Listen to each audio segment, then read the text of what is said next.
સાથીઓ, સમગ્ર સૌરાષ્ટ્રને સતત ધબકતું રાખનારા પાટનગર સમાન રંગીલા રાજકોટમાં સૌ પત્રકાર ભાઈઓનું હાર્દિક સ્વાગત કરું છું.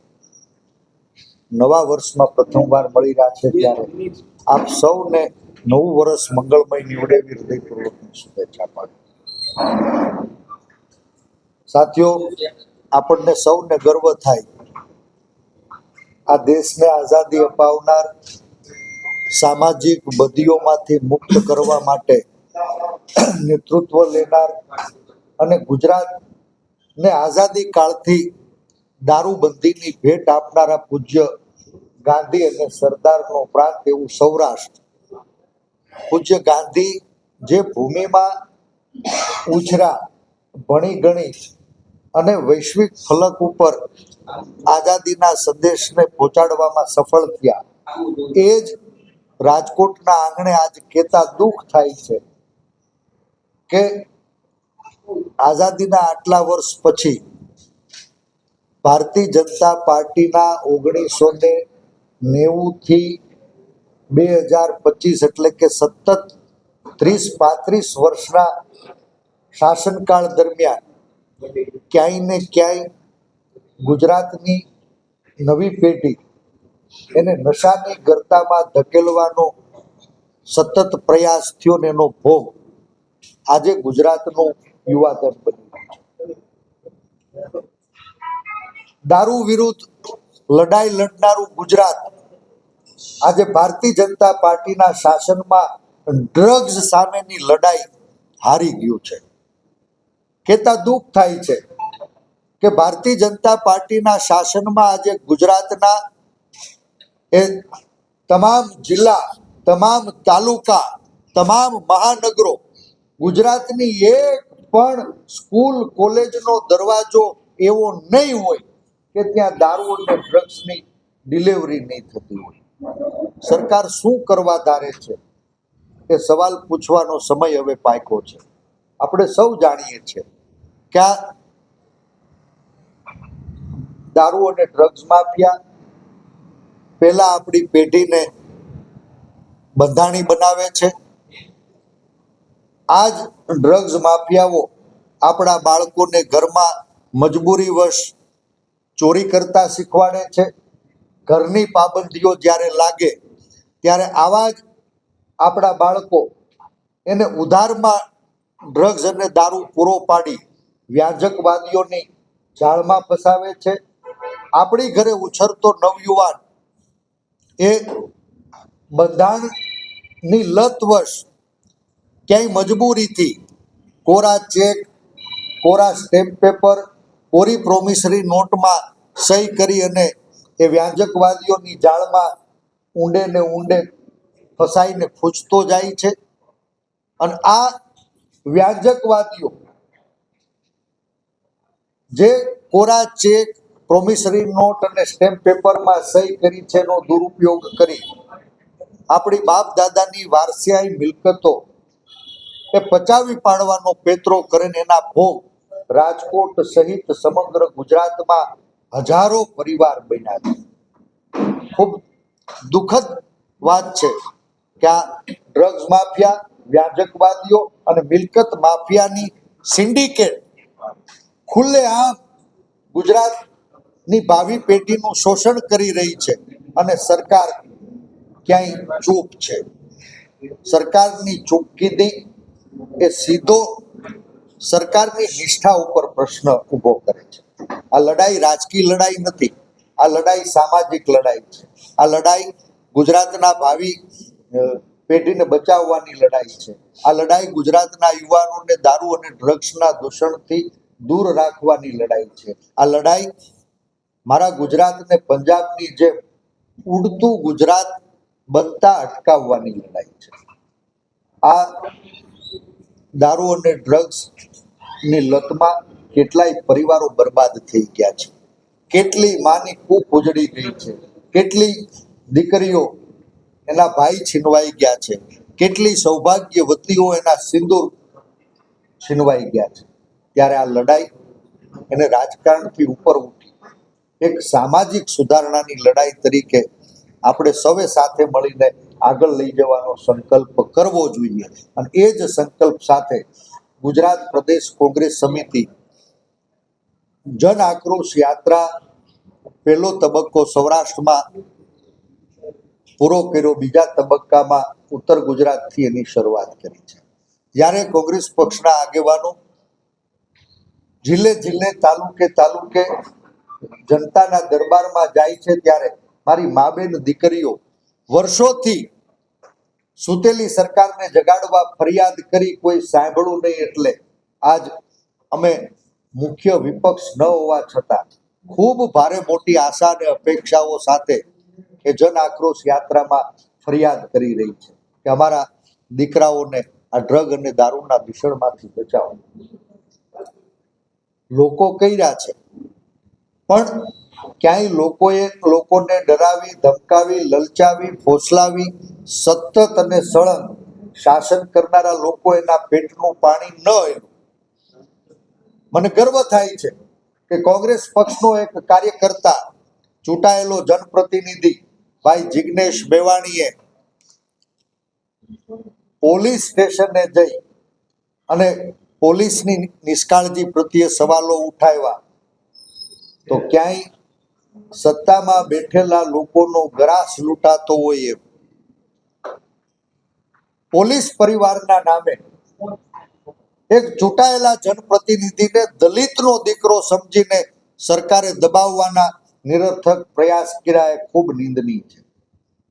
ભાઈ જિગ્નેશ, આ લડાઈ તમારી નથી, આ લડાઈ કોઈ વ્યક્તિની નથી, આ લડાઈ કોઈ વર્ણની નથી, આ લડાઈ કોઈ વર્ગની નથી, આ લડાઈ સમાજની છે, આ લડાઈ ગુજરાતની છે. અને અમે સરદારના વારસો તમારી સાથે છીએ, સમગ્ર ગુજરાત તમારી સાથે છે. એ સંદેશ સાથે અમે આ દારૂ અને ડ્રગ માફિયાઓ વિરુદ્ધની લડાઈ આવતા દિવસોમાં આખા ગુજરાતના તમામ જિલ્લે, તમામ તાલુકે 18,000 ગામડાઓની અંદર લઈ જવાના છે. આપણે સૌ જાણીએ કે દરરોજ દી ઉઠે અને ક્યાંય છાપામાં, ક્યાંય ઇલેક્ટ્રોનિક્સ મીડિયામાં, ક્યાંય સોશિયલ મીડિયામાં લાખો કરોડો રૂપિયાનું ડ્રગ પકડાણું, ચરસ પકડાણો, ગાંજો પકડાણો, દારૂ પકડાણો, આવા સમાચારો મળતા રહે છે.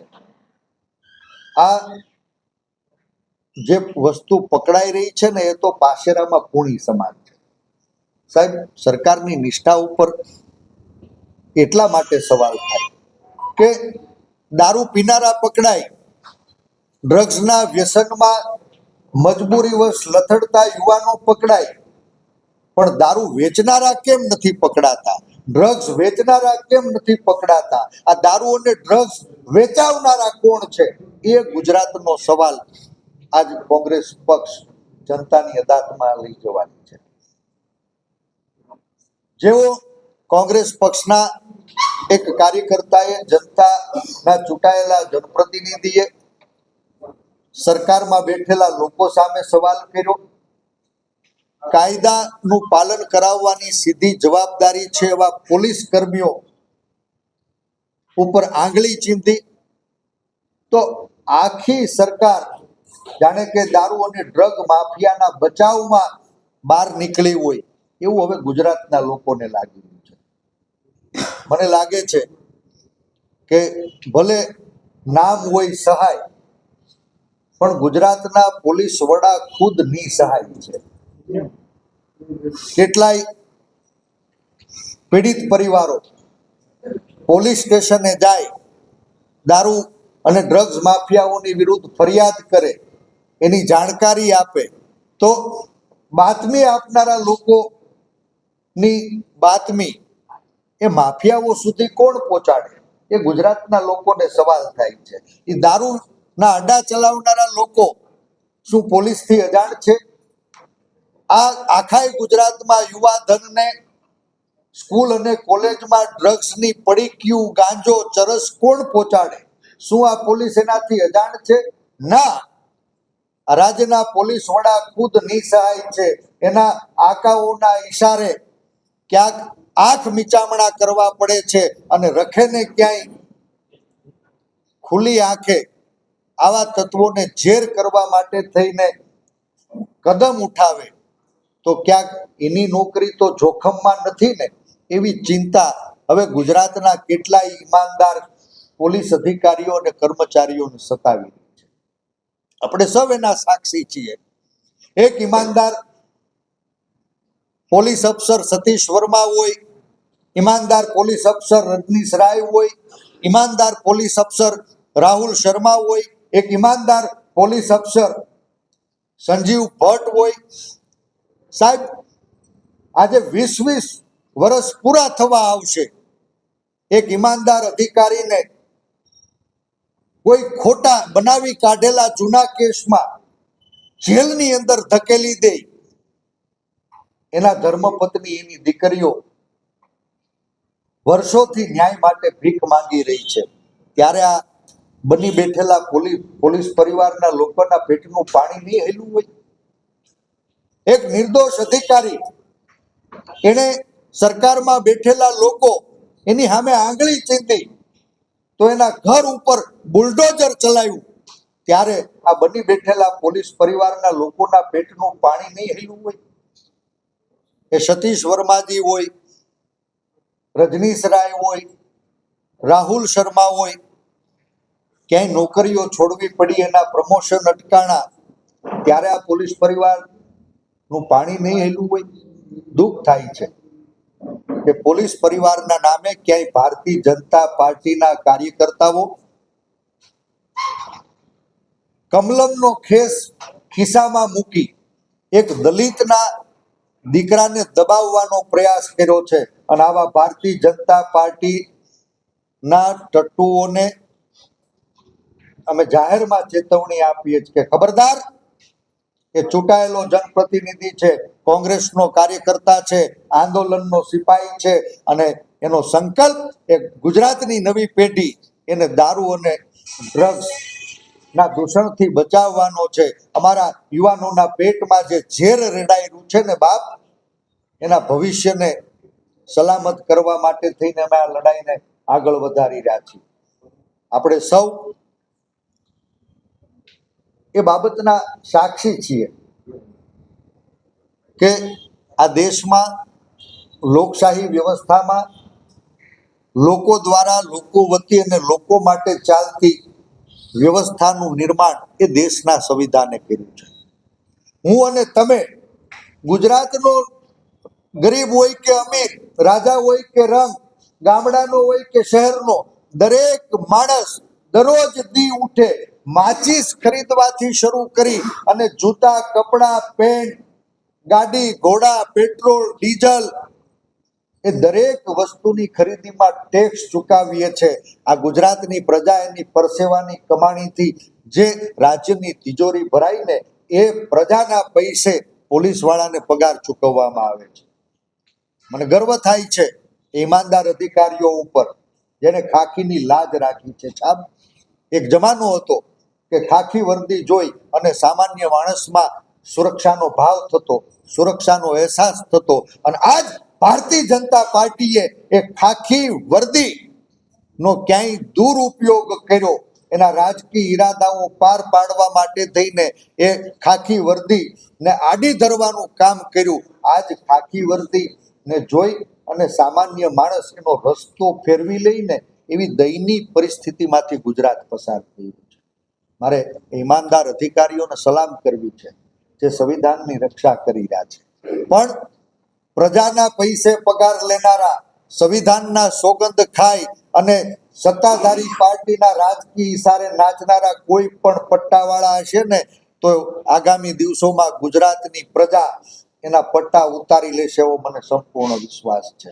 આજ સાહેબ, મુઠ્ઠીભર બેઈમાનોના ઘર ભરવા માટે શું આપણે લાખો ઈમાનદાર યુવાનોને દારૂ અને ડ્રગ્સના બંધાણી બનાવવાનું ષડયંત્ર ચલાવી લેવાય? હરગીજ નહીં. મુઠ્ઠીભર બેઈમાનો એના ઘર ભરવા માટે ગુજરાતના લાખો યુવાન એને દારૂ અને ડ્રગ્સના બંધાણી બનાવવાનું જે સરકારની મીઠી નજર તળે ષડયંત્ર ચાલી રહ્યું છે, એને ગુજરાત હરગીજ ચલાવી લેશે નહીં. આ ડ્રગ માફિયા, વ્યાંજકવાદી, મિલકત માફિયાઓની જે સિન્ડિકેટ બની અને સમગ્ર ગુજરાતના યુવાધનને બરબાદ કરી રહ્યું છે, વર્ષોથી ગુજરાતને બાનમાં લીધું છે. છતાંય સરકાર સૂતી છે. એક સામાન્ય માણસ સવાલ પૂછે તો એને ડરાવવામાં આવે, ધમકાવવામાં આવે, ક્યાંય જેલના સળિયા પાછળ ધકેલવામાં આવે. એક ચૂંટાયેલો જનપ્રતિનિધિ જ્યારે ઈમાનદારીથી આ ડ્રગ્સ માફિયાઓ વિરુદ્ધ અવાજ ઉઠાવી રહ્યો છે, ત્યારે હવે મને અને ગુજરાતને લાગે છે કે બધાય બેઈમાનોનું ટોળું ખુદ ભેગું મળી અને આ માફિયાઓને બચાવવા નીકળ્યું છે. શું આ માફિયાઓને માલ ખાય, આ માફિયાઓનો માલ ખાઈ નવી પેઢીને બરબાદ કરવા માટે સત્તામાં બેઠેલા લોકો એને મોકળું મેદાન આપશે? શું મારું સંસ્કારી ગુજરાતે હવે ડ્રગ માફિયાઓનું પ્રવેશ દ્વાર બની જાય? શું મારો ગુજરાતનો યુવાન હવે ખુદ ડ્રગ માફિયાઓનો ગુલામ બની જાય? સાહેબ, ગાંધી અને સરદારનો ગુજરાત, ત્યાં દારૂ પણ હરામ હતો. આજ દેશના સન્માનની પ્રધાનમંત્રી, ગુજરાતના પનોતા પુત્ર માનની નરેન્દ્રભાઈ દેશના પ્રધાનમંત્રી છે. ગુજરાતના પનોતા પુત્ર આજે ભારત સરકારમાં ગૃહમંત્રી છે. જે ગાંધી અને સરદારનું ગુજરાત હતું એ નરેન્દ્રભાઈ અને અમિતભાઈના ગુજરાતમાં પરિવર્તિત થયું, અને એનું પરિણામ શું આવ્યું સાહેબ? આપણું ઘર આંગણાનું કચ્છ, મુન્દ્રા બંદરે એક ડીઆરઆઈના ઈમાનદાર અધિકારીએ લાખો કરોડ રૂપિયાનું ડ્રગ્સ, એનું કન્સાઇનમેન્ટ પકડી પાડ્યું. ટૂંકા ગાળાની તપાસમાં એ વાત સામે આવી કે આની અગાઉ આવા 2-3 કન્ટેનર તો દેશમાં ઘૂસી ગયા. યુવાનોને બરબાદ કરવા માટે ઝેર સમાન ડ્રગ્સ એ આખા દેશમાં, પ્રદેશમાં વેચાઈ ગયું. એક ઈમાનદાર અધિકારીએ એ લાખો કરોડનું ડ્રગ્સ પકડ્યું. સાહેબ, એક અઠવાડિયામાં એની પાસેથી તપાસ છીનવી લેવામાં આવી. કોના ઈશારે? એક ઈમાનદાર અધિકારી જેણે મુન્દ્રા બંદરેથી ડ્રગ્સનું કન્ટેનર પકડ્યું હતું, એને ટ્રાન્સફર કરવામાં આવ્યું. કોના ઈશારે એની પાસેથી તપાસ છીનવી લેવામાં આવી?